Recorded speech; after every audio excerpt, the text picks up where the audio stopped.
Hi, my name is Celeste and I'll be your host for today's topic, freedom of speech.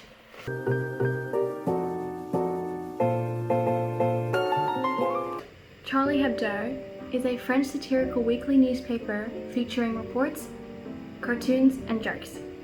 The publication has a long history of causing controversy with its irreverent and dark humor.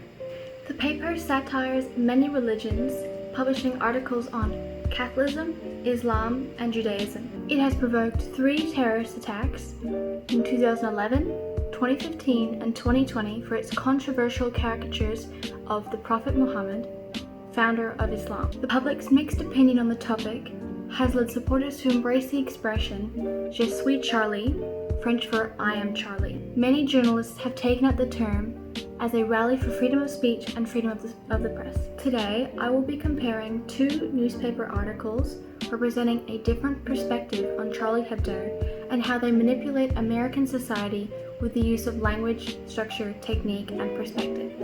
The first source that we'll be reviewing today is an article by Sony Bunch from the Washington Post. It opposes the already unfavorable views and opinions on Charlie Hebdo's publications. The article targets people who refuse to condone with Charlie Hebdo's pursuit of freedom of speech. The author uses diction and syntax to convey their opinion while manipulating their audience to agree with it. Let's get into the evidence. For example, the article features anaphora as it began 5 sentences in succession with the same word, cowardly. This was used to describe a person who did not fully endorse Charlie Hebdo's motives. The article follows this by saying, "It is cowardly to engage in the 'of course, but maybe' argument," meaning that if you support freedom of speech, you have no choice but to support Charlie Hebdo. Establishing solidarity is key, changing America's opinion on Charlie Hebdo. This approach by the article is a call to action because it persuades their American audience into advocating freedom of speech as a group. Lastly, the article includes an image of a painting by Christian Guemi, which is a tribute to the members of Hebdo who were killed by Islamist militant gunmen in January 2015. The painting includes the phrase "Je suis Charlie" to establish what the members of the news company stood for. The second article is by Angela Charlton from the Associated Press, which is an American news firm. It targets people who support Charlie Hebdo's plight for freedom of speech. The purpose of this article is to persuade American society that Charlie Hebdo's actions are unjustified and only result in bloodshed. For example, the bold title states that Charlie Hebdo is proud to provoke Islamists despite violence. The word provoke has a negative connotation and denotation, literally meaning trying to make someone angry, and often synonymous with selfishness and immaturity. This stresses the childish nature of Hebdo's actions. The article continues by saying the newspaper routinely pushes the limits of French hate speech laws. According to the French constitutional law, it is prohibited for anyone to publicly defame or insult a person because of their ethnicity, race, religion, gender, or handicap. A negative connotation was intended when using the word pushes.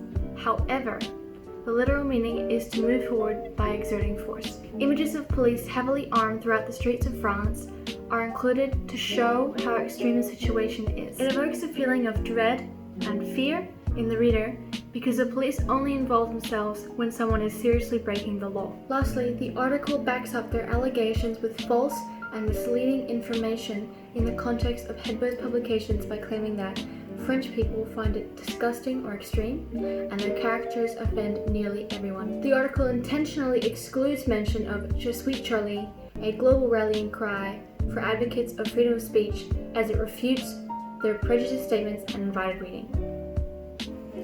In the context of the Charlie Hebdo crisis, Articles 1 and 2 convey opposing views. While Article 1 argues the need to have a right for freedom of speech, Article 2 contradicts this notion and argues that endorsing Charlie Hebdo's actions is inexcusable due to the mass violence inflicted therein. The articles are a great example of how the media sensationalizes and promotes particular news topics to gain extended worldwide coverage. From the evidence evaluated in this vlog, it is clear that the media can manipulate American society effectively through the use of vocabulary, structure, syntax, and bias. What is your opinion on Charlie Hebdo? Do you agree with their plight for freedom of speech? This has been Celeste Enge. Over and out.